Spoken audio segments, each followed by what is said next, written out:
In this week's Bizline, public investment continues to be driving force for economic growth. And later on, improving human resources for offshore wind.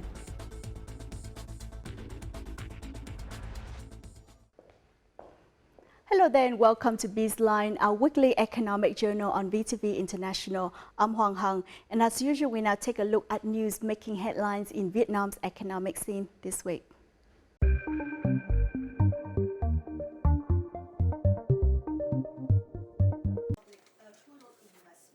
According to the World Bank's latest economic report, public investment remains the driving force behind Vietnamese economic growth in the second half of this year. This year's public investment budget is estimated to account for 7.1% of GDP, which is higher than last year's 5.5%. This year, the country's public investment capital has reached over $34.3 billion, which is double the average amount for the 2016 to 2020 period. Experts believe that the effective implementation of public investment will support aggregate demand, leading to job creation and stimulating economic growth in Vietnam. To further promote public investment, particularly in inter-regional transport infrastructure projects, provinces and cities must agree on investment and disbursement procedures and timelines to ensure project progress. The Vietnamese economic growth is forecast to be positive over the short term, according to predictions made by the London-based audit service supplier PricewaterhouseCoopers, PwC. In its updated report on the Vietnamese economy in the first half of the year, PwC outlined that Vietnam is still expected to be one of the few countries in the world to maintain strong economic growth this year. The first half of this year has seen Vietnamese socio-economic development face challenges and instabilities from the global economy, with a gross domestic product, GDP, expansion of only 3.72% on year. The nation's service sector recovered thanks to policies stimulating domestic consumption and reopening the economy.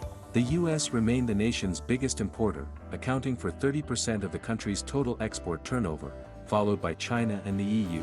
PwC believes that the nation's short-term economic outlook remains positive, with this year's GDP growth of over 5% forecast by Fitch, the International Monetary Fund, IMF, and the Asian Development Bank, ADB. The State Bank of Vietnam set the daily reference exchange rate at 23,946 VND per USD on August 18, down 5 VND from the previous day. At commercial banks, the opening hour rates continued the upward trend. Vietcombank also kept both rates unchanged at 23,670 VND per USD, buying, and 24,040 VND per USD, selling. During the week from August 14 to 18, the daily reference exchange rate was adjusted up on 3 days, after keeping unchanged on the first day of the week and then down on Friday.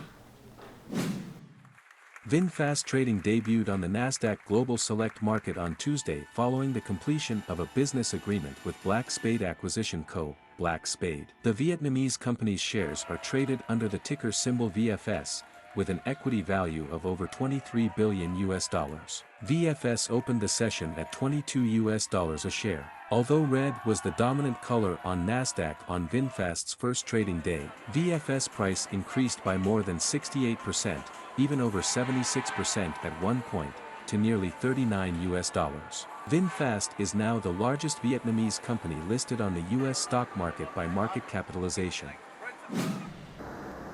According to Vietnam Electricity, EVN, another wind power project with an output of 45 megawatts has completed its commercial operation date, COD, procedures and is now generating electricity for the grid. This brings the total number of completed transitional renewable energy projects to 18, with a combined capacity of over 952 megawatts. The cumulative power output of these renewable energy projects now stands at approximately 268 million kilowatts per hour, almost double the output of just a month ago. On average, these projects contribute around 0.4% of the total power output mobilized for the national grid each day.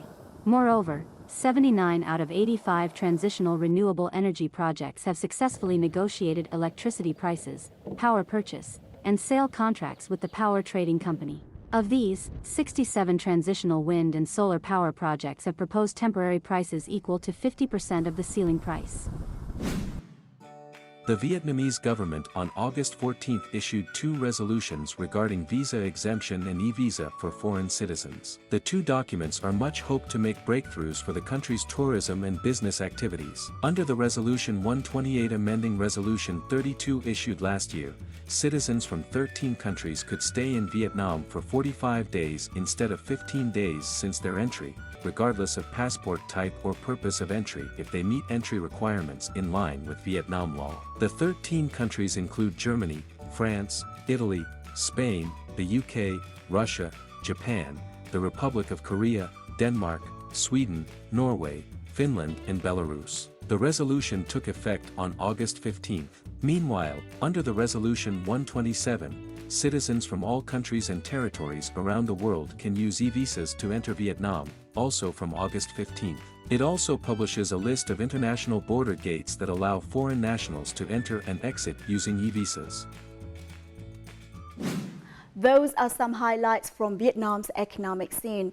Up next, we will discuss measures to improve human resource quality to help Vietnam achieve its goal of energy transition in our crosstalk.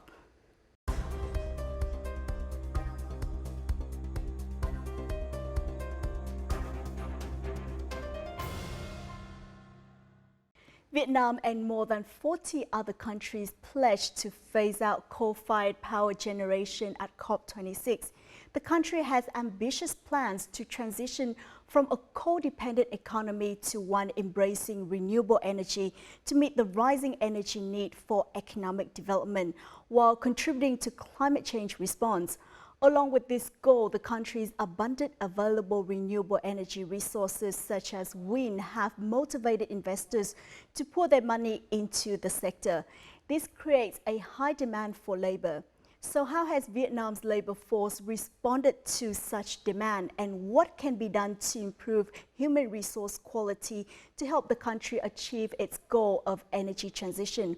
We'll find out more in this week's edition of BizLine. But first, let's take a look at Vietnam's potential for renewable energy, particularly offshore wind, in the following clip. Thanks to its great potential, Vietnam's renewable energy sector is regarded as one of the most vibrant in Southeast Asia. Vietnam has a long coastline stretching more than 3,200 kilometers. This is a favorable advantage for developing offshore wind. According to HSBC, Vietnam's wind capacity has outgrown that of regional peers, rising more than 18-fold in the last 5 years.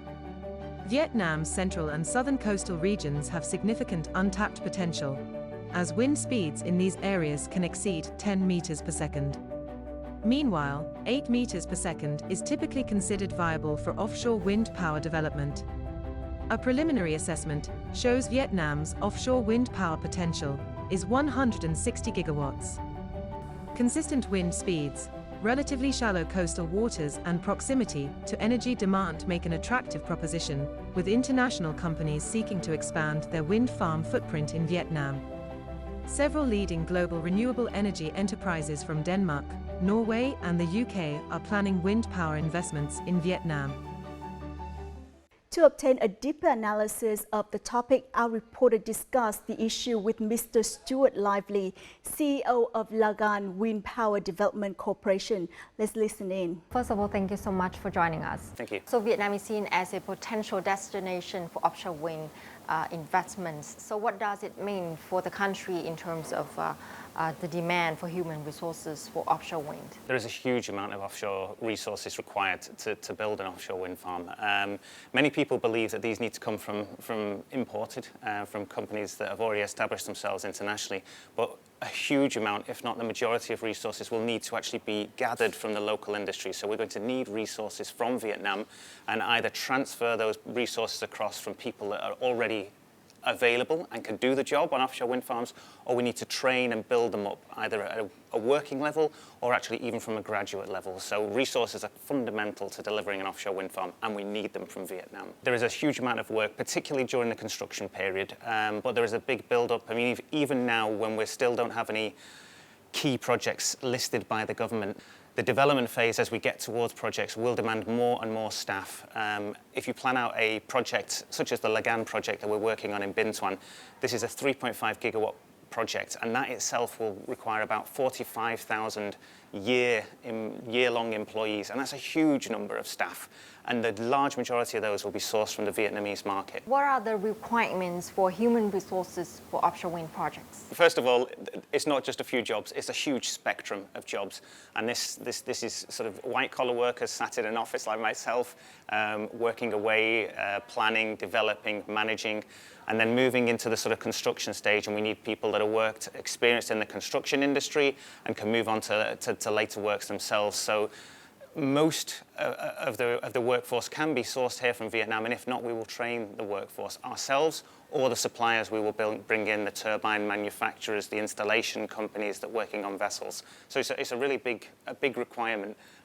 Thousands of workers, hundreds of positions. According to the Renewable Energy and Jobs Annual Review 2022 by the International Renewable Energy Agency, global employment in onshore and offshore wind grew to 1.4 million jobs in 2021, up from 1.25 million in 2020. Vietnam ranked 5th among countries with the highest employment in the wind power sector. IRENA estimates that Vietnam may have 43,000 wind jobs, including 19,000 in offshore wind, which accounted for around 0.9 gigawatts of new installations in 2021. The UK can bring huge corporate investment with a world leader in offshore wind, and companies like BP and Enterprise Energy can bring billions of dollars to unlock the offshore wind potential of Vietnam and also unlock hundreds of thousands of jobs for Vietnamese people in the supply chain. The Global Wind Energy Council predicts that 6 markets, namely China, Japan, South Korea, Taiwan, China, the US, and Vietnam, are set to install a total of 30,819 megawatts of capacity of offshore wind between 2020 and 2024, leading to 77,048 new skilled jobs. Vietnam alone will need about 2,750 new skilled jobs. Energy transition, it's not just about the power mix, it's also about empowering the individuals and the people within Vietnam so that they can lead the projects and lead the new industries going forward. IRENA said that offshore wind farms require more labor than onshore installations, because construction and installation activities are more complex. Wind farms also require complex foundations, substations, undersea cables and installation vessels that are not needed onshore.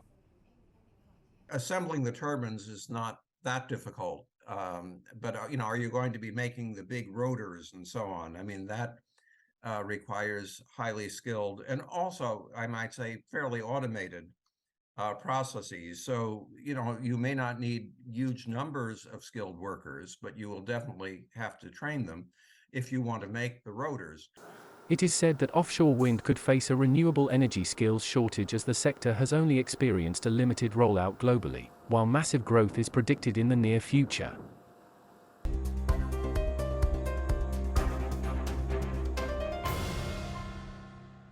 How do you assess the quantity and also the quality of human resources in Vietnam to meet the demand of offshore wind projects? At the moment, what you need to understand is Vietnam is actually extremely well placed. It has renewables. It has onshore renewables, onshore wind and solar. It has nearshore wind, so it's almost got the offshore wind side of things there. So it can deliver these projects itself.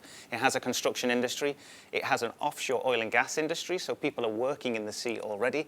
It builds foundations, it builds offshore substations, onshore substations. So most of the boxes are already ticked on a level for Vietnam. They just need to be upskilled and transferred more into the marine environment. What types of jobs in the offshore wind sector the Vietnamese laborers meet demand? In the office work, white-collar workers, we're looking for planners, budget management, project managers themselves, risk management, cost management, commercial agreements, government relations aspects. We have a full suite of requirements there to deliver.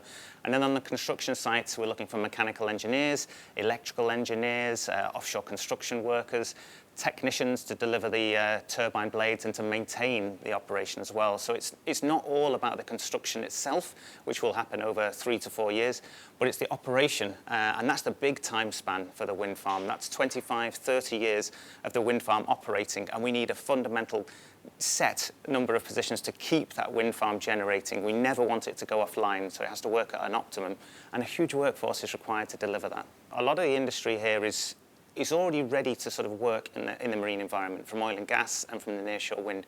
But there are aspects that need to be trained. You need qualifications to make sure you're safe and secure to work offshore, particularly if you're climbing a height in turbines. You need to have some offshore training for that aspect. But we will actually train people into positions to deal with the turbines. So we need people to get inside these offshore wind turbines and make sure they're maintained, parts are changed. And for doing that, we will actually train them ourselves. We'll send them out to our other wind farms in Taiwan, in the US, in Europe, and show them how to work with a turbine, train them, and then bring them back into Vietnam. So these will be Vietnamese employees moving around, learning the business and bringing it back into Vietnam. And our suppliers will do the same thing. All the people that we will purchase big infrastructure from, they will need to train the local workforce. And that can be from graduates in university, in college, or they can be taken from other industries that are working on onshore wind or in just the construction industry itself. In the immediate term, transferring skills from traditional sectors to renewable energy is often possible. Around 7 in 10 oil and gas jobs overlap partially with skills in low-carbon industries, as research from management consultant EY shows. When we're looking at new supply chains, there'll be reliance on the deep engineering expertise in Vietnam, which has been used in the oil and gas sector. Already, if you look to centres of excellence such as Vung Tau and other areas, there might be a kind of transition of oil and gas expertise into the offshore wind sector. Meanwhile, North America's Building Trades Unions survey shows that fewer skills are interchangeable between fossil fuels and wind than between fossil fuels and other renewable energy sectors. Companies are concerned they may be unable to fill job vacancies. A UK survey from the Open University's annual Business Barometer shows 85% of respondents in the mining and energy sector reporting a skills shortage. Tại Việt Nam, khi chỉ có 11% lao động có kỹ năng và tay nghề cao, thấp hơn so với các nước khác trong khu vực, nguồn nhân lực Việt Nam chưa có nhiều kinh nghiệm liên quan đến phát triển năng lượng tái tạo hay quản lý các dự án lớn hiệu quả, dẫn tới là thiếu hụt nhân sự cho các vị trí cấp cao hay các vị trí quản lý. Vì vậy, những nhân sự có trình độ kỹ thuật chuyên sâu và quản lý cấp cao thường là các chuyên gia nước ngoài đến từ các quốc gia phát triển điện gió hoặc được tập đoàn lớn trong ngành cử sang. Không nhiều đơn vị đào tạo, trường đại học hay các tổ chức nghiên cứu trong nước có những chuyên ngành đào tạo chuyên sâu về điện gió, dẫn tới là mức độ phổ biến của ngành chưa cao và lao động chưa mặn mà với ngành. Education and training are among the key causes of skill shortage in the sector, according to the Energy Outlook Report 2023 by Brunel, a global recruitment and custom workforce services company. It is not just about upskilling anymore. There are new skills required, and these new skills sit at the interface of engineering, business, and technology, with a bit of big data and a little bit of economics. There really aren't any qualifications out there that give people exposure to all of this.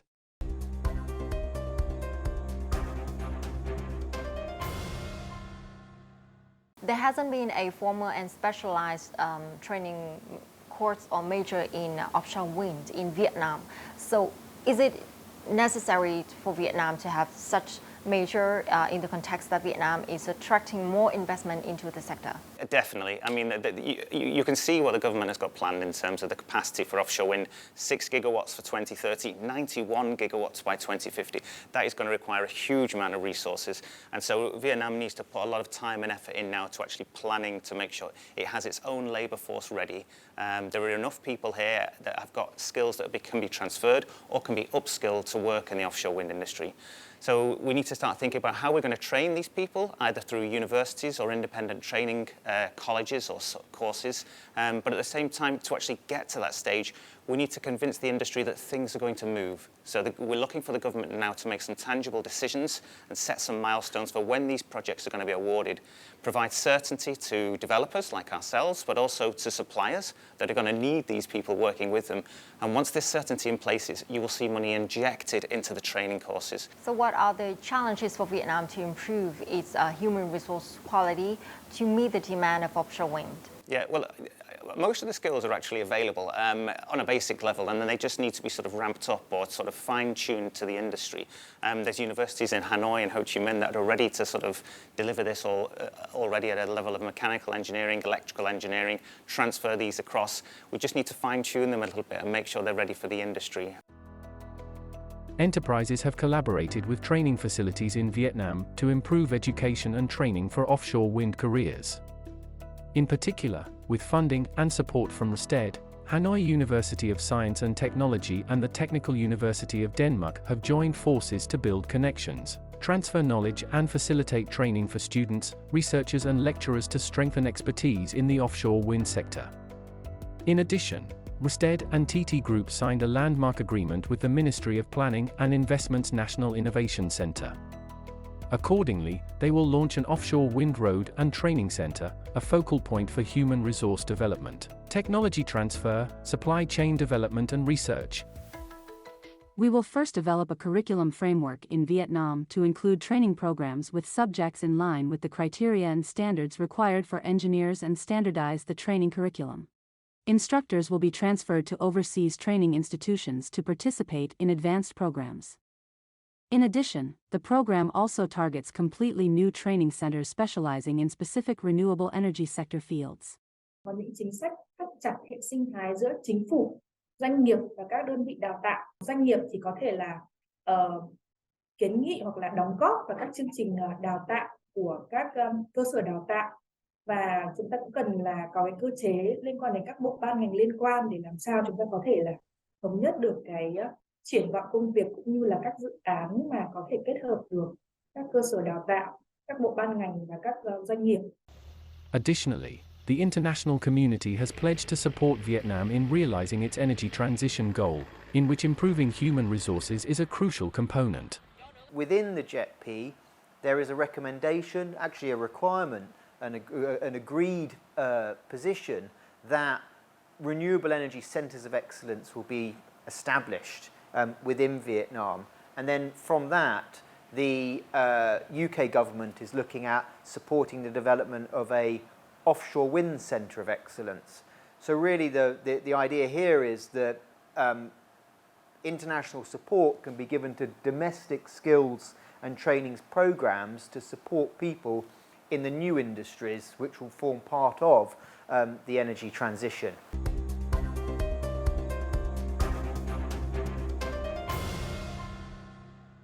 How can international support and investors help Vietnam to improve its human resource quality for offshore wind? It's sharing knowledge, and it's providing some clear guidance as to what is required and when.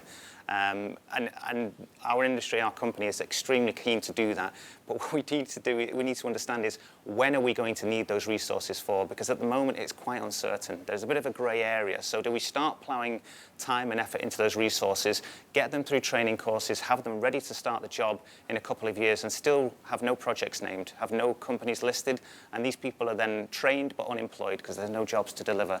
So the market needs reassurance when these projects are coming on board. As soon as you get a bit more certainty, you really need to push the developers, and we are very keen to inject time and energy to make sure these people can be trained up. What we shouldn't do is try and just tick some boxes to try and keep people happy by a couple of lectures here and there to sort of give people an insight, a taste for the industry, but there's no certainty for where they go from there. You need long-term investment, you need consistency, and you need devotion from companies, and CIP is very keen to make sure we plough into that and we deliver this. Once again, thank you so much for joining us. It's a pleasure, thank you. According to the National Power Development Plan 8, Vietnam aims for offshore wind power capacity to reach at least 6,000 megawatt by the end of this decade and 70,000 to 91,500 megawatts by 2050. Transitioning away from the oil and gas industry to renewable energy, such as offshore wind, will help provide job stability and rescale the workforce to fit a declining industry, according to UK think tank, the Institute for Public Policy Research. In addition to upskilling the current workforce, experts suggest Vietnam consult countries which have strength in offshore wind development to build training programs. In addition, fostering cooperation with international organizations and enterprises is also considered an effective solution for elevating human resource quality for the offshore wind sector, in particular renewable energy in general. That concludes this edition of BizLine. Stay with us for more content or download our app VTV Go from App Store or Google Play for additional content. Until next time.